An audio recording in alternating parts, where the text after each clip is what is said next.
Of all the 4 seasons, summer is my least favorite. The heat is bad enough, but during the humid and muggy rainy seasons, I can never seem to catch a break. I can only imagine creatures 234 million years ago, during the late Triassic period, when the rainy season lasted for a whopping 2 million years. The period is known as the Carnial-Pluvial episode. Today, we're talking about the Earth's longest wet periods that introduced some extraordinary animals to the planet's ecosystem.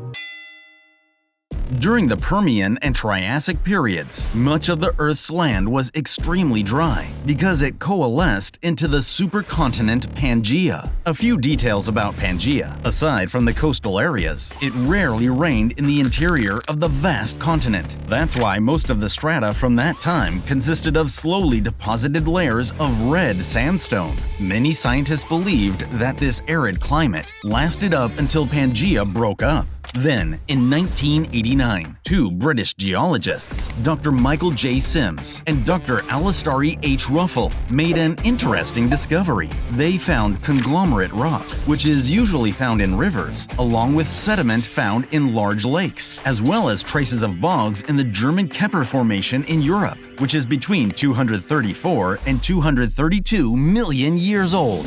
They thought this evidence supported a shift to a more rainy climate across the planet for about 2 million years, and they named this period the Carnial-Pluvial episode. But most scientists, including geologist Hank Vischer, strongly disagreed based on the paper's lack of evidence and argued that the creation of rivers and lakes was a temporary event and did not account for the entire planet's climate. So the work of these 2 young scientists largely fell on deaf ears until the early 2000s. In this time, the evidence of ancient lakes was found in Italy, as well as wet soil formations in large areas in Utah, and vast rivers in China. All of these were formed during the Carnian period, between 234 and 232 million years ago, which helped the theory of the Carnian-Pluvial episode become increasingly accepted by the scientific community. To summarize, during the last 2 million years of the Triassic period,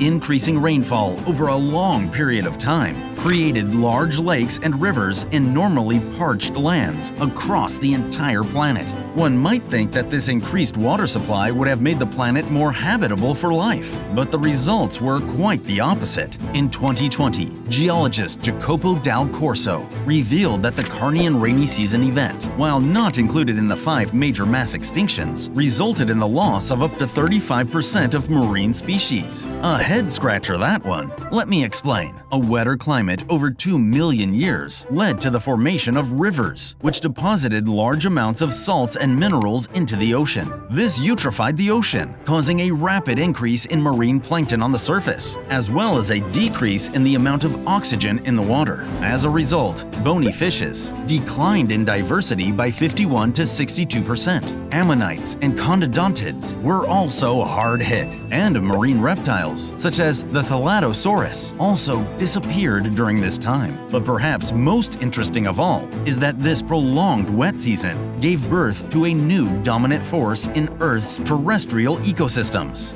the dinosaurs. Before the rainy season, Earth's terrestrial ecosystems were dominated by reptiles like the phytosaurs, the crurotarsans, the rhynchosaurs, and the short-bowed dinosaurs like the dicynodonts. Of course, dinosaurs also made an early appearance in the Triassic period, but their proportion of species in the ecosystem was only 5 to 10%. But after the Carnian rainy season event, that number jumped to a staggering 90%. How did this happen? There were several factors. The first was the change in flora. Before the rainy season event, when the land was dry, fertile land was dominated by shorter plants. However, with the increased precipitation, taller plants like conifers and cycads with tougher leaves and stems became more common. Unlike other herbivores, dinosaurs had gastroliths to help them digest these tough plants, giving them a leg up on the herbivorous competition. Speaking of legs, some herbivores could stand upright,